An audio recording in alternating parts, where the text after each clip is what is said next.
It was August 2 years ago. I distinctly remember walking into the conference room, finding my seat, and sitting down, waiting for the speaker to start. He walked onto stage. It was extremely nondescript, kind of long black hair, nothing that really stood out. He started to share his experience about an airplane trip he took. He had an opportunity to invite his family, invited his mom, invited his sister, and invited his father. His father said, "I'm not going to be able to make the trip, but the rest of the family is going to be right there with you." When they got onto the plane, there was a discussion about which seat to take. He argued with his mom and his sister about where they should sit. They chose to sit directly behind him. As he tells the story, he talks about what a critical decision this was. In less than an hour after that plane took off, the plane hit the mountain. When it hit the mountain, it broke completely in half. His sister and his mom fell. When the plane landed and slid, there were a total of 16 survivors left in the shell of the airplane. You know this story as the great crash in the Andes. You know this story because 2 years ago we got to hear Nando Parada tell his story at the national conference.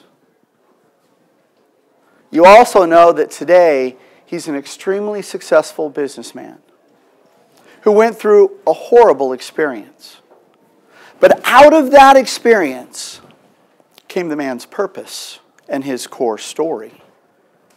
And today his whole life is focused at helping other individuals who have been through psychological trauma. The man makes a difference. He tells his core story. And there are people like you and I who stand in awe of a man who's accomplished so much. Out of all my experience of helping people work through their stories, of helping people craft their pieces of information, I have come to truly believe that your core story, or your core story, truly is your unique competitive advantage. Now, in the short amount of time we've got today, I want you to become aware of that core story, the power that it has, and I want you to become aware of the power of the purpose that you can bring to the table. I think there are three distinct things that you're going to find. Number one, a laser focus to what you want to accomplish. Number two, the ability to influence people like you never ever dreamed before. And the ability to make an impact and a difference. I remember as I thought through my core story, what a struggle it was. Because I felt like I was just aimlessly walking around, not accomplishing what I wanted to. I finally was met with an individual who was helping me craft my story, and he said, "You will never be able to get up and speak about this until you can get to the root of your issues." I realized that I lived my life in fear. Henry Thoreau said that the mass of all men live quiet lives of desperation. That was so my life. And if you look up the word desperation, it says, there is no attempt at hope. I lived in that kind of fear. When I finally faced my fear and I understood my purpose of being true to myself for the very first time in my life, as Glenna said, began to flow effortlessly. Guys, I know I'm just like you. I've done the right thing several times. And I've done some good things. But very rarely did I ever do the true thing. Now I live out my purpose, and I live out the fact that we have to be true to ourselves. Since then, my dreams have started to come true. I never dreamt that I'd have a little teeny business. I never dreamt that I would be standing here in Holland. I never dreamt that I'd have the impact of being in South Africa 2 years ago. I never dreamt that I'd have a lifelong dream of having a farm. I thought of maybe 10 acres. I never dreamt of 100 or 200. And now I have a lifelong dream of raising Clydesdale horses. Something I've wanted to do since I was 16 years old. As Glenna said, life starts to flow effortlessly. In the short amount of time that we're together, I'd like to share 3 key points with you. Number 1, the reasons why I believe you should follow and share your core story. Number 2, kind of an overview of how you can start to achieve that. And number 3, some of the impact that you will receive. What I call the ROI of your core story. I think there are 3 very distinct reasons. The very first reason you should share your core story is a very simple principle. You know this. People buy from people. People buy from the people that they like. You know this. You experience this every single day. So the question for you and I is, how do we increase that likability factor? How do we become the type of person that people want to spend time with? People want to listen to? When we're out there talking about things, I think there are 3 things we have to face. There's the so what. I know you've got that question before. So what? What does that mean to my team, to my people, or to myself? That's the hardest question to answer. So what? I think there are 2 other answers we can work on. The first one is, I'm just like you. Me too. When you're out there talking about your ideas, when you're out there sharing with your customers, when you're out there touching your clients, if you can achieve a place of them saying, me too, I'm just like you, it becomes so much easier. But I want you to take it a step farther. As you share your heart, as you share your life with people, I want them to come up and say, I need you. I need what you have to say, because it's going to make a difference in my own life. People buy from people. Number 1 reason, share your core story. Number 2, trust. People spend time with the people that they trust. There's a book called God is a Salesperson. Any of you by chance seen that book? Author makes 2 strong points. Point number 1, people buy trust before they buy a solution, tool, or product. And people buy trust before they buy the provider. I know that probably you've went out to buy a car, or maybe a piece of furniture, or a home, something that had some high value to it, and you didn't like the person you were doing business with. Have you ever had that experience? How many of you have left the car lot and just went to another dealership and bought the car because you didn't like the person you were dealing with? That's that idea of that trust. When you trust someone, you build a relationship with them. You probably have folks that you go get your dry cleaning done with, or you have a grocery store you always go to, or a restaurant that you frequent. Because of that trust. As a result of that trust, you have a solid relationship. When we have a solid relationship with people, you have the ability to engage them. Guys, I think that becomes our 3 major goals. How do I build trust with my clients? How do I build a relationship with them? And how do I keep them engaged? The rest of it falls into place if we're doing those things. Now, guys, there are 2 great benefits to sharing your core story.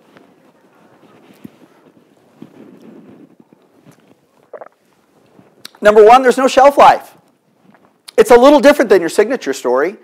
Your core story is a continuous process. You're continually growing. You're continually learning new things. When you share that, people want to come along with you. People want to be a part of something bigger than themselves. We know that. Become that person that becomes the leader. The person that becomes the type of person that leads the way for others. There's an old saying, comfort those with the comfort you've been comforted with. That's living out your purpose and your core story. 3 key reasons why you should be sharing your personal core story. Let's go to key point number 2, kind of an overview of that. I have found that when you share your core story and you begin to look at your experience, what you're going to find is your purpose. People will say, Bart, how do I find my purpose? And I'll get them to share their experiences with me. And I'll come back and I'll say, what's the number 1 thing you've learned out of all of that? And they'll pinpoint something. And as a result of that being pinpointed, they find their purpose and they follow a path that they never dreamed of before. I think there are 4 types of people when you think about purpose. Group number 1, those people who don't care. They're going to go from 0 to 60, and they're not going to care why they're here. They're not even thinking about what kind of a difference they can make. The second group are those folks who search out their purpose, but they never find it. It eludes them in their life. The third group of folks are those who find their purpose, and they live in fear. I think those are the worst folks. And guys, I know that well because that was me. I know the pain of knowing what you should be doing and living in the fear of not doing it. And the last group are those folks who find their purpose and they live out their purpose. And for them, everything flows like it's never flowed before. There's a saying that says, set aside all the obstacles that so easily entangle us and run the race that's set before you. Set aside the things that entangle you and run the race that is set before you. Every single one of us has a race set before us. Every single one of us needs to run that race. I would toss to you, if we don't live out our purpose, there will be people who die. There are people who are waiting to learn from you. If you're willing to reach deep enough and share that core story, be vulnerable enough for them to learn from your mistakes. You want to be authentic. You want to be able to touch your audiences. Start sharing your core story. Share what you've learned from your core story. I think a great example of that is the horse Secretariat. Any of you know that story of Secretariat by chance? Or maybe you've seen the movie. I think there were two heroes in that story. Mrs. Chinnery, who believed in the horse. Everybody else around her wanted to sell the farm and not keep the horse. She made a choice to do something no one else wanted her to do. Not even her own family wanted her to live out that purpose. A reporter once asked her, what's the relationship you have with Secretariat? She came back and said, I'm his voice. Whose voice are you for? Who are you speaking and looking out for? The way Mrs. Chinnery looked out for the horse. She set the obstacles aside and lived out what she knew she needed to do. And now there's the horse. That horse knew no fear. That horse knew his purpose clearer than any of us in this room do. He knew his purpose was to run, and his purpose was to win. If we could only brace that purpose as well as that horse did. As you know, he won the Triple Crown, and no horse in 25 years had won that. And no horse has won it since. The horse knew his purpose. He was clear on his destiny. Now, the impact of sharing your core story, being vulnerable enough to go there and to live out your purpose, is an impact of threefold. One, a lifetime of education. Folks, we all know that we have two choices when we communicate. Number one, we can try to impress people. And when somebody tries to impress you, it's all about what they know. And we know that nobody cares about what we know. What they care about is how much we care. The second choice we have is to empower people. And this is what all of us, all our lives are dedicated to. And when we empower people, it's more about how much we care and what we've learned. From today forward, and from when you were born to this day, you've learned many things. That's that educational process that you can continue to share with folks around your core story. There's no shelf life. It's going to continue. You also have a lifetime of service at your fingertips. A lifetime of service. When I began this whole journey, I never dreamt that I would have an opportunity, that Glenn and I would have an opportunity to go to Kenya. I'm teaching class, and one of my class said, I have an orphanage in Kenya. And both Glenn and I said, if you find any value in anything that we share, we will come to Kenya and work with your juniors and seniors in high school. She took us up on that offer. We spent 2 weeks there. The first week we were there, we spent with the Women's Political Caucus Group, a group of women fighting for gender equality, AIDS relief, and malaria relief in Kenyan Congress. We helped them share their core story. And then we spent a week with 60 juniors and seniors in high school in a very small orphanage. These children got one meal a day. These children had one set of clothes. Some of these children didn't even have shoes. I got to tell you, folks, they're some of the most wonderful people I've ever met in my whole life. These 60 young people got up and each gave a speech. English isn't even their native language. 5 minutes out of each student. Not one not one out of these young people. And all they wanted to do was give back. That's all they said in their talks. 48,000 young people apply for university in Kenya. 16,000 get accepted every single year. 32,000 go back to poverty. For you and I, we may think that these are nice things. For them, this is a matter of life and death. These are the things that will set them free from poverty. It was an amazing experience. On our way back, Glenn and I are sitting in the airplane and saying, now what do we do? And we have a dream now of 5 continents in 5 years, reaching as many young people as we possibly can. Never did I dream that I could have a lifetime of service. And the third greatest impact you're going to find is a lifetime of leadership. A lifetime of leadership. And with that leadership, I think we need to focus on 3 key things. Number 1, we've got to motivate people. We've got to be that sense of inspiration that causes people to set the obstacles aside and their fear aside. Because it's going to hold them back. It's going to hold us back. We've got to share the mastery of the skills that will help them accomplish that. Let's motivate them and then help them master that skill set that allow them to be successful. And then most importantly, let's teach others to mentor others. Let's create a mentorship program that lasts way past our lifetimes. That centuries from now, they're still talking about how we lived out our purpose and how we share our story and how we made an impact and a difference in the world. Now, our time is short, guys. I just gave you a couple reasons why I want you to consider your core story. I gave you an idea about how to focus in on that purpose. And I gave you some promises on the impact you're going to have if you'll take that on. Just out of my experience, out of working with hundreds of folks, your core story is your unique competitive advantage. Now, what I'd ask you to do today, as you leave here, as you leave the conference, sit down. Work through your core story. Begin to share your core story and live out that purpose that that core story identifies. Your impact will be huge. The razor focus on your business is going to escalate. And you're going to find influence like you've never experienced before.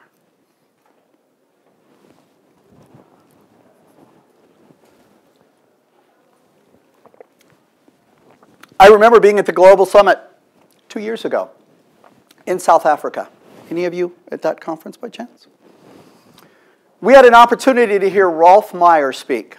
Rolf Meyer was the gentleman that helped rewrite the Constitution in South Africa. He's telling the story of speaking with a farmer, a black farmer, and the black farmer is telling him a story about coming back from the fields after a day of working. White farmer's driving the truck, and they're headed back. It begins to rain. The farmer pulls over, looks at the black gentleman and says, I need you to get in the back of the truck. And as you do that, please bring the dog to the front of the truck. Rolf Meyer, in that brief moment, as he heard that story, realized not only emotionally, but intellectually, things needed to change. As he tells his story, he says, this was my point of transition. And he said, what's absolutely beautiful now is the process of transformation that the country's going through. We also had an opportunity to go to the Cape of Good Hope. Now, guys, I always thought the Cape of Good Hope was right at the very tip of South Africa, where the Indian Ocean and the Atlantic Ocean come together. I was wrong. The Cape of Good Hope is up on the western side. The Cape of Good Hope got its name because as the ships would sail from Europe and come around to the Orient, when they got to the Cape of Good Hope, they realized that they were going more east than they were going south. It became the Cape of Good Hope. So I would ask all of us, who are we the Cape of Good Hope for? Are we helping others find their point of transition so that they can experience their process of transformation? Now today, I have an opportunity to be in Holland, this great country. And as I was flying in, I traditionally thought of the Dutch boy putting his finger in the dike. I went online and did a little study on that story. Most of us probably think it's a Dutch story, or at least I did as an American. But when you really do the research, you'll find out it's an American story, not a Dutch story. The woman who wrote this story was a Mary Elizabeth Dodge. She actually wrote the story about Hans and the Silver Skates. But one of the key chapters in that book was titled Friends in Need. And she tells the story of the Dutch boy who was sent out by his mother to take cakes to a blind man. On his return home, he begins to hear the trickle of water. And as a good Dutch boy, he knows how important it is to be careful with the dikes. He goes over to the dike and realizes that the water is pouring from it. Sticks his finger in the dike. All night he lives in fear. Fear of being in trouble with his mother, and fear of what will happen if he takes his finger out of the dike. Now, if you do a little study in the story, what Mary Elizabeth Dodge believes is that this spirit that this little boy had was reflective of the people in this fine country. That there were millions of people who would be willing to take their finger and stick it in the dike to save others or help people solve their problems. Whether we're in South Africa trying to create the point of transition, or whether we're in Holland putting our finger in the dike, are we willing to be the person who leads the way and comforts others with the comfort we've been comforted with? That little boy lived in fear. Now, I think probably one of the other greatest fears is the jockey when he rides the horse. One of the most dangerous things a jockey can do. When Secretariat passed, they did an autopsy on that horse. They found that that horse's heart was twice the size of a regular horse. Twice the size. That's what allowed that horse to run so fast, and that's what allowed that horse to run so long. A reporter asked the jockey what he was thinking and what happened the day that Secretariat won the Triple Crown. The jockey said, "I imagined that God leaned down and whispered in the horse's ear, 'Run your race. Go.'" I'm whispering in your ear today, run your race. Go. Thank you.